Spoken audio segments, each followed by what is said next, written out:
Yes, you can have it all. No, you can't have it all. You have to either choose money or happiness. These are just some of the myths of work-life balance.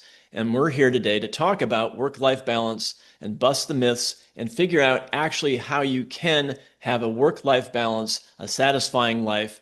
And I have 5 strategies for you that have really helped a lot of the clients that I work with find their own version of work-life balance. This video is going to really help you if you're struggling with work-life balance. Okay, the first big myth is that you can have it all, that you can have some sort of ideal life like an Instagram reel where you have the cars, the people on the yacht, that everything's perfect in your life and you have no problems. Now, we realize this is false, right? But we see enough of these sort of Instagram dreams or things in social media where we think that these people have it all together. And there's something wrong with me. I can't get to that ideal life that's out there. And if you see enough of this kind of stuff, you start to believe that there is this ideal myth out there, that you can achieve that. I'm here to tell you, you can't. You can't have a perfectly 100% happy life. It has never happened in human history. I'm not here to bum you out. I'm just telling you that is one of the myths. And if you think that you can find some sort of a ideal life, you're going to be really struggling and dissatisfied. Okay, the other myth is what I call the false dichotomy. You either got to choose money or happiness, or you have to choose health or wealth. There's these false dichotomies out there.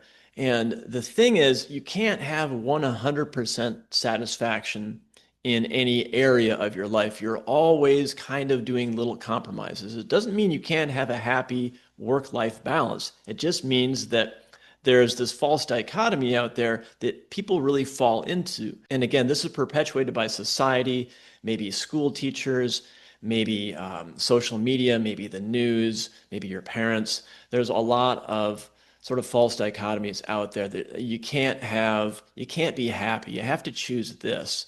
And it's not really true at all. So I'm here to tell you, not to bum you out, but I'm here to tell you that there is a solution. You can get your own version of work-life balance and not fall into these thinking traps. Okay, we talked about myths. Let's talk about reality. So number one, like I alluded to, you cannot have it all. For example, let's take a hypothetical client. So I'm a high performance coach. I work with a lot of high achieving individuals who really do want it all. And that's great. It's great to have aspirations and standards and things like that. But what I do is I start with them at a reality point. And so let me give you a hypothetical. And this is a triathlete, let's say, who really wants to do the Ironman in Hawaii and really wants to do that and also 10x their business. And they come to me and they say, look, I want to 10x my business and I want to do the Ironman and I want to get top 10. Okay. Now, that's great to be that passionate and have that much desire, but you can't have it all. You have to, and also there's not a false dichotomy. You don't have to choose one or the other, either my business or the triathlon. You just have to say to yourself, what is the price I want to pay to either 10x my business or do the Ironman, get top 10? Or maybe I can do both. And let's just sit down and let's talk about reality. Can I do both? Okay. After maybe a conversation, we realize, yes, you can do both. Okay. What are some reasonable, realistic outcomes? Okay. Now, I love people to chase their dreams, but I also say, let's set things up for success. What is the absolute outermost bound of what you think you can achieve in your business while you're training for your triathlon? And then you come up with some goals for that. So you see, you can have your version of having it all, okay? You just have to start from a standpoint of reality. Okay, the next thing to focus on for a reality check here is domains of life. We all have different domains of life. We have our career, we have our family, we have our spouse, we have maybe something we love to do like a hobby, maybe we're involved in a charity or a church or something like that, that we have these domains of our life. And when we're in one domain, we're not in the other. We are focused 100% in that domain when we are there.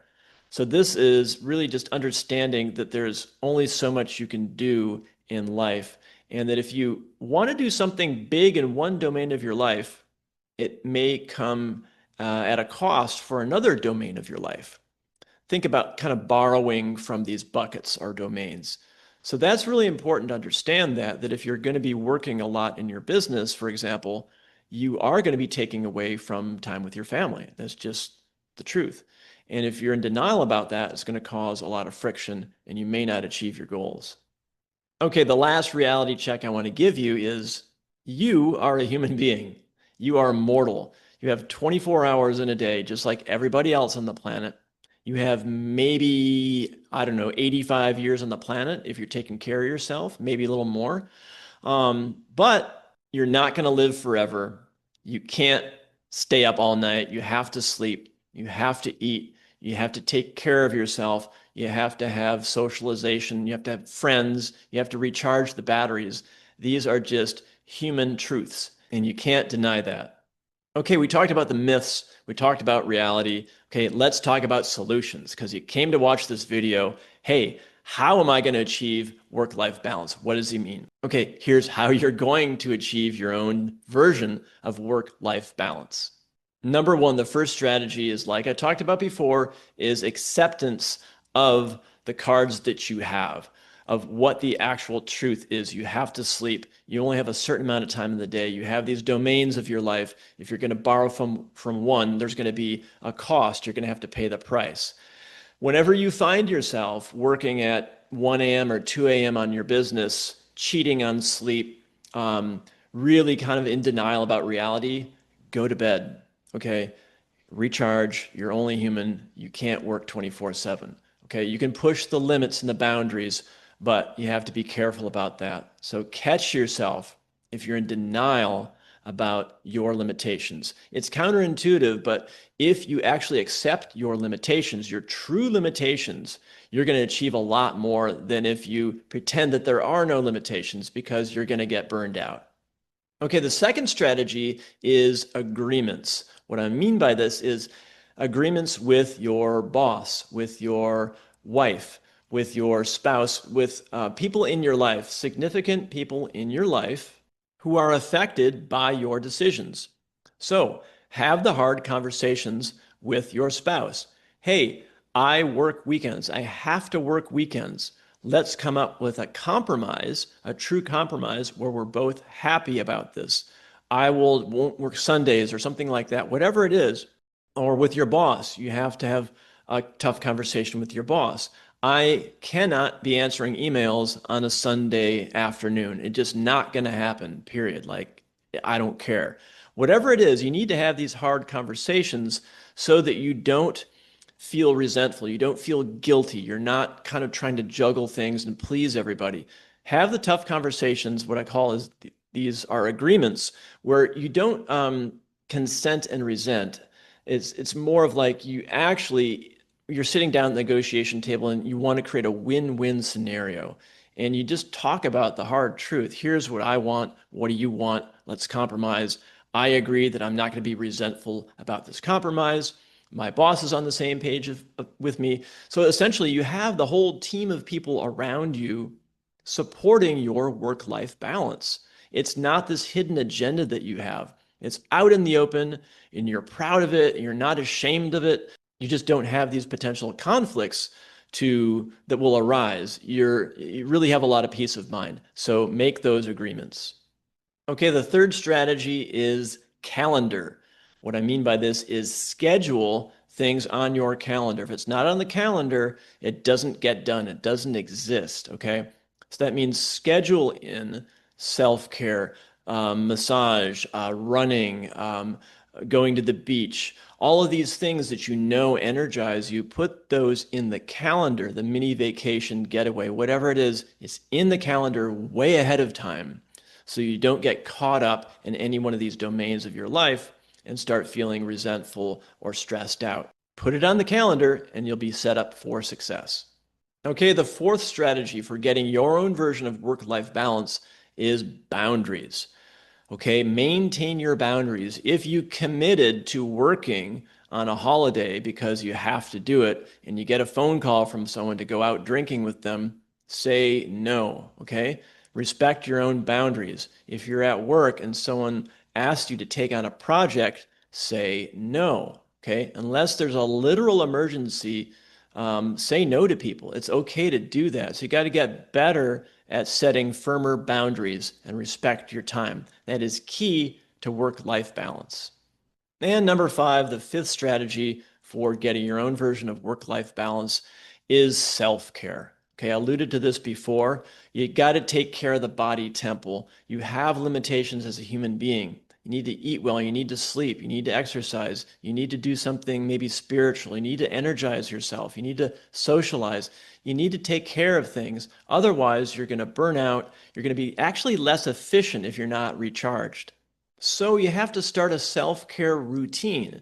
Again, being proactive and putting it on the calendar. What is my self-care routine? Do I get up at a certain time in the morning? Do I go to bed at a certain time? Do I maybe turn my screens off everywhere past a certain maximum hour? What do I do to really take care of myself? If I don't have this routine on a daily basis, yes, a daily basis, you're going to get into some of these bad habits and get out of balance, out of your own personal definition of balance. So set those self-care routines up for yourself. Not necessarily what everyone else does, but what works for you. Some people love to work out in the morning.